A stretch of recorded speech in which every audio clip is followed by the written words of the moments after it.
जा रहा है सरकारी जमीन से अतिक्रमण कर रहा, लेकिन सर लोगों के घर तोड़े जा रहे हैं बिना नोटिस के। तराजू उठा लो ना भाई, आविष्कार करवा लो किसके अंदर कितना पेट्रियोटिज्म है, पता चल जाएगा हकीकत क्या है और फसाना क्या है, अफसाना क्या है। उस नींद को मत हिलाइए, उस नींद को हिला दीजिएगा तो पार्लियामेंट की बिल्डिंग भी ढा ढा के गिर जाएगी। ये चिंता का विषय है सर। आज 75वें वर्ष में इस तथाकथित अमृतकाल में मैं ये देख रहा हूं कि गांधी की हत्या करने वालों का महिमा मंडन हो जाता है। ये भी है, ये है। इसके लिए 2014 चिंता का विषय। स्थिर सरकार वो होती है जो समाज में अस्थिरता पैदा ना होने दे। यहाँ उल्टा मामला है। एक मंत्रिमंडल बनाओ, नाम बदलो मंत्रालय, एक साथ बैठ करके एक बार में हिसाब करो। अरे साहब, नाम बदलने से इतिहास बदलता ना, तो नाम बदलने वाले खुद बदल गए, इतिहास नहीं बदला। लेकिन लोकतंत्र नहीं बचेगा ना सर, तो सिर्फ अगर तंत्र बच गया तो कुछ बचेगा नहीं।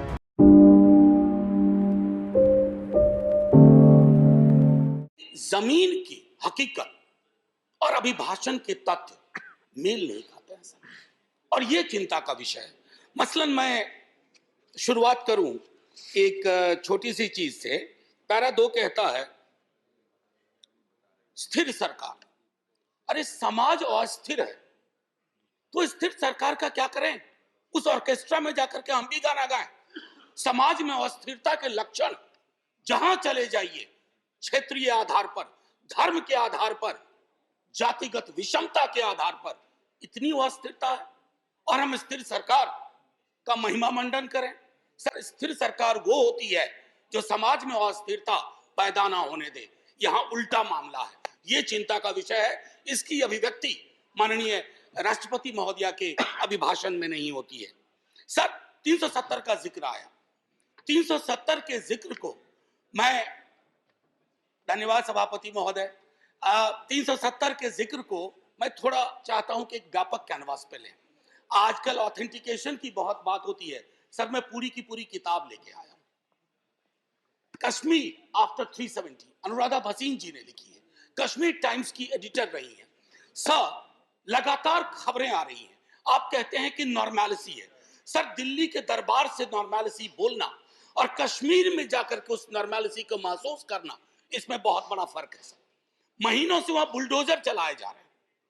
कहा जा रहा है सरकारी जमीन से अतिक्रमण कर रहा, लेकिन सर लोगों के घर तोड़े जा रहे हैं बिना नोटिस के। मैं बार बार कहता हूं माननीय सभापति महोदय आपके माध्यम से, सर कश्मीर को जमीन का टुकड़ा ना समझा जाए। जिंदा लोग बसते हैं। जब तक कश्मीरियों का दिल नहीं जीतोगे, कश्मीर का दिल कभी नहीं जीत पाओगे, चाहे आप लाख कोशिश कर लें। सर, भ्रष्टाचार के बारे में भी कहा गया। तो सर मैं तो सोच के आया था कि ऐसी कोई बात ही नहीं बोलूंगा। अचानक आपको देखा और आप आए, बीच में प्रवेश की, कहानी याद आई। एक राजा को तोतों का बड़ा शौक था। कारोबारी तोते रखते थे राजा साहब, तोते का बड़ा शौक था। नहीं, आप बताइए, मुझे देखते ही आपको भ्रष्टाचार की क्यों याद आ गई? नहीं सर, भ्रष्टाचार की नहीं, राजा की याद आ गई। इसको क्लैरिफाई कीजिए। सर राजा की याद आई। We have a distinguished member here from the same fraternity. Sir Raja की याद आई। सर तो कई तोते थे उसके पास, लेकिन अचानक उसका स्नेह एक खास तोते के लिए काफी हो गया। गौतमी प्रवृत्ति का तोता था, तो सबको चांदी और स्टील की कटोरी मिली, उस तोते को कनक कटोरी मिली। और तोते से राजा सलाह बहुत लिया करते थे, और तोता सलाह भी देता था, भूत भी ठीक करता था, भविष्य की बात भी करता था। एक दिन उस तोते के बारे में कोई अनुसंधान आ गया पड़ोस से। उस अनुसंधान के बाद तोता थोड़ा बीमार रहने लगा। अब उस बीमार तोते की वजह से राजा ने भी खाना पीना छोड़ दिया। लेकिन उस तोते का एक और भाई था जो विनोदी स्वभाव का था। अब उसने फूल नाम की एक कंपनी और एक हाँ बैंक हुआ करता था। हाँ बैंक के 48,000 करोड़ उस तोते ने 1303 करोड़ में केमन आइलैंड पे दे दिया। ये प्राचीन काल की बात है। तो तोता और राजा की कहानी में पिक्चर अभी बाकी है, शेष अगले अंक में, संभवतः बजट में। सर, राष्ट्रपति के अभिभाषण पर विशुद्ध राजनीतिकरण होता है, राजनीतिकरण होनी भी चाहिए। लेकिन सर 2018 से लेकर अब तक जब अभिभाषण में आप कंटेंट एनालिसिस करो तो 43 बार 2014 का जिक्र होता है। सर इतना तो 1947 का जिक्र नहीं होता जब हम आजाद हुए थे। 2014 ये कौन से इतिहास की समझ विकसित कर रहे हैं कि 2014 से पूर्व इस देश में अंधेरा था और 24 में अगर कुछ और हो गया तो देश में सन्नाटा हो जाएगा। सर, शून्य और सन्नाटे के बीच में सर माननीय सभापति महोदय, मेरे वक्त वैसे भी हम लोगों का अच्छा वक्त नहीं चल रहा है, तो मेरे वक्त में 2 मिनट का इजाफा कर दीजिएगा। एक स्पीकर हमारे और होंगे, उनका कट जाएगा। सर प्लीज, मैं क्यों कह रहा था, आप मेरे भावार्थ को नहीं समझे। 2014 सर, इतिहास बोध 2014 से नहीं होगा। फिर क्या कहेंगे 47 में? हम पहली आजादी की वर्षगांठ हमने 48 में मनाई थी सर, तब तक बापू को खो चुके थे। हाँ, आज 75वें वर्ष में इस तथाकथित अमृतकाल में मैं ये देख रहा हूं कि गांधी की हत्या करने वालों का महिमा मंडन हो जाता है। ये भी है, ये है। इसलिए 2014 चिंता का विषय था। और कोई नहीं, प्रधानमंत्री डेमोक्रेटिकली इलेक्टेड हुए, कौन विरोध करेगा? लेकिन डेमोक्रेसी में कई एनोमलीज आ रही हैं, विसंगतियां आ रही हैं, उनका जिक्र ना करूं तो पार्लियामेंट फिर किस बात की सर? राजेंद्र बाबू तक टॉलरेंस की बड़ी बात हुई, उनसे लेकर के सहिष्णुता की बात हुई। अब सहिष्णुता शब्द गायब है अभिभाषण से। क्या नहीं चाहिए हमें सहिष्णुता? क्या हम नहीं देख रहे हैं कि हमारे समाज में कटीली दीवारें लगाई जा रही है कौमों के बीच में? बुलडोजर प्रतीक बनता जा रहा उत्पीड़न का, माइनॉरिटी राइट्स के हनन का। ऐसे दौर में सर, ऐसे दौर में टॉलरेंस शब्द का बार बार उठान होना, बयान होना यह आवश्यक था। टॉलरेंस शब्द को दूर करके you are appearing basically as an intolerant government which is not in the grain of Indian democracy. Agniveer का जिक्र हुआ सर। अग्निवीर, कभी युवाओं से पूछिए कि पूरी जिंदगी जो तुम ये तैयारी कर रहे हो सिर्फ 4 वर्ष के लिए। सर हम सब, मैं नौकरी में हूं सर, मैं नौकरी में हूं, इसलिए सामाजिक सुरक्षा पेंशन की गारंटी है सर, गारंटी है। ये कौन सा निजाम कर रहे हैं सर इस देश में? मैं जिक्र नहीं करना चाहता हूं कि ये क्या है। ये तो लॉलीपॉप भी नहीं है, ये जहरीला फल है जो समाज में है। कभी उन युवाओं से पूछिएगा कि उनको ये 4 वर्ष वाले आइडिया का वो क्या सोचते हैं। सर, लगातार फॉरेन पॉलिसी पर भी मैं देख रहा हूं अभिभाषण चुप सा होता जा रहा। फॉरेन पॉलिसी पर बात नहीं होती। सेना की सुप्रीम कमांडर है हमारी राष्ट्रपति जी।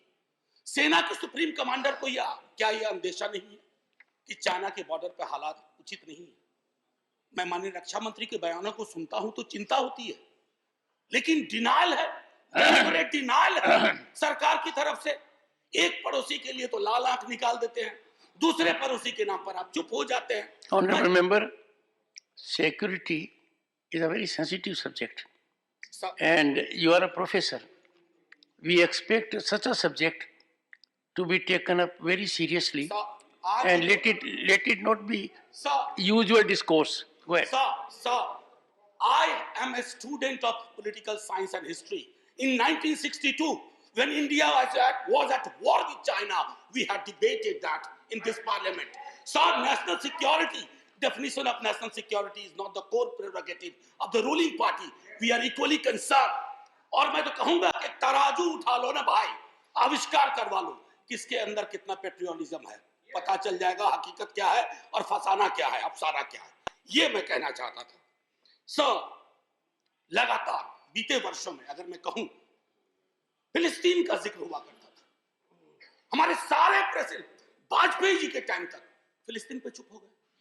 काहे को? क्या वजह है? क्या हम अपनी विदेश नीति में ये ताकत नहीं पैदा कर सकते कि oppressed community anywhere will shall have our concern? कितना बदल गए हम सब। मैं जानता हूं हिंदुस्तान के नजरिए से देखिए, लेकिन हिंदुस्तान की नजर मत बदलवाइए। जो 47 में नींव रखी गई थी, उस नींव को मत हिलाइए। उस नींव को हिला दीजिएगा तो पार्लियामेंट की बिल्डिंग भी ढा ढा के गिर जाएगी। ये चिंता का विषय है सर। जुडिशियरी, उसके बारे में भी जिक्र था। जुडिशियरी पर आजकल मैं देख रहा हूं 2 चम्मच सुबह 2 चम्मच शाम के हिसाब से बयान आते रहते हैं सरकार की ओर से। साहब, हम सब जानते हैं कि जुडिशियरी में रिप्रेजेंटेशन होना चाहिए। हमारा दल, राष्ट्रीय जनता दल और हमारे नेता लगातार कहते रहे कि वंचित समाज एससी एसटी ओबीसी का जब तक प्रतिनिधित्व नहीं होगा, न्यायपालिका और न्याय दूर रहेंगे हमसे। लेकिन सर मामला अब बेसिक स्ट्रक्चर पर आ गया और बयान ऐसे आ रहे हैं जिनको न मौलिक की समझ न संरचना की समझ। बेसिक स्ट्रक्चर पर मैं तो और किसी को नहीं कहूंगा, आप आडवाणी जी को देख लीजिए, उनको पढ़ लीजिए, पता चल जाएगा। माननीय प्रेसिडेंट साहिबा के बयान में जातिगत बहुत बातें हुई, एससी एसटी ओबीसी। सर पूरे देश में एक लहर चल रही है जातिगत जनगणना की। आपके भी लोग अब बोलने लगे हैं, सत्ता पक्ष के। सर मैं 12वें मिनट पे खत्म कर दूंगा, हालांकि 2 मिनट आपको जोड़ना भी था सर, माफी के साथ। मैं सिर्फ ये कहना चाहूंगा सर कि जातिगत जनगणना के लिए सरकार आपका कोई नुकसान नहीं होगा। मैं आपको यकीन दिलाता हूं, थोड़ा फायदा होगा। हकीकत देखिए कौन कहां खड़ा है, इसलिए बिहार में हम सर्वेक्षण करवा रहे हैं।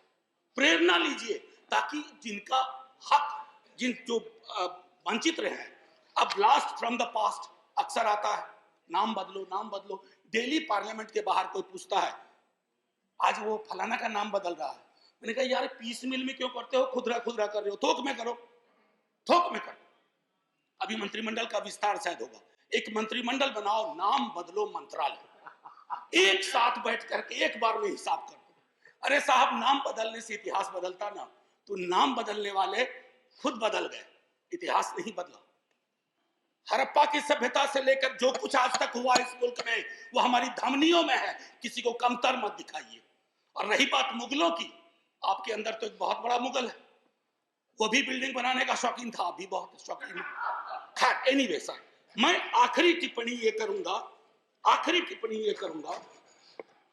आपके समक्ष सर, बिना नाम बताए बता रहा हूं। हम सबल केंद्र चाहते हैं, लेकिन केंद्र की सबलता संविधान से आती है, किसी दल के सत्ता पर एक अधिकार से नहीं आती। यदि केंद्र का व्यवहार न्यायपूर्ण नहीं रहा, यदि दलगत आधार पर प्रदेशों के साथ भेदभाव या पक्षपात किया गया, तो प्रदेशों में केंद्र विरोधी भावनाएं जन्म लेंगी। मैं नहीं सर, अटल जी 74 का भाषण। बस सर आखिरी, कुछ मित्रों ने इसे अनावश्यक कर्मकांड, यानी इस बहस को कर्मकांड का, मुझे तो यह सारा दृश्य प्रहसन सा प्रतीत होता है। राष्ट्रपति का अभिभाषण ही नहीं, इस पर होने वाली यह चर्चा करने वाला यह सदन, यह संसद कुछ अर्थों में बेमानी, व्यर्थ, जनजीवन से कटा हुआ, मैं नहीं अटल जी, ये हमारे लिए आईना होना चाहिए। सर आखिरी सर, एक जय हिंद तो बोलने दीजिए सर, जय हिंद बोल देने दीजिए, 2 मिनट मेरा जोड़ना भी है आपको। सर मैं सिर्फ ये कहूंगा, जय हिंद बोलने से पहले सर ये अवसर होते हैं, सदन में जितने लोग हैं मैं सबका शुक्रिया अदा करता हूं, लेकिन लोकतंत्र नहीं बचेगा ना सर, तो सिर्फ अगर तंत्र बच गया तो कुछ बचेगा नहीं। जय हिंद सर, शुक्रिया बहुत बहुत। और आपके मन में कभी कभी ख्याल आता है वो बाकी चेंबर में बताइए। जी सर।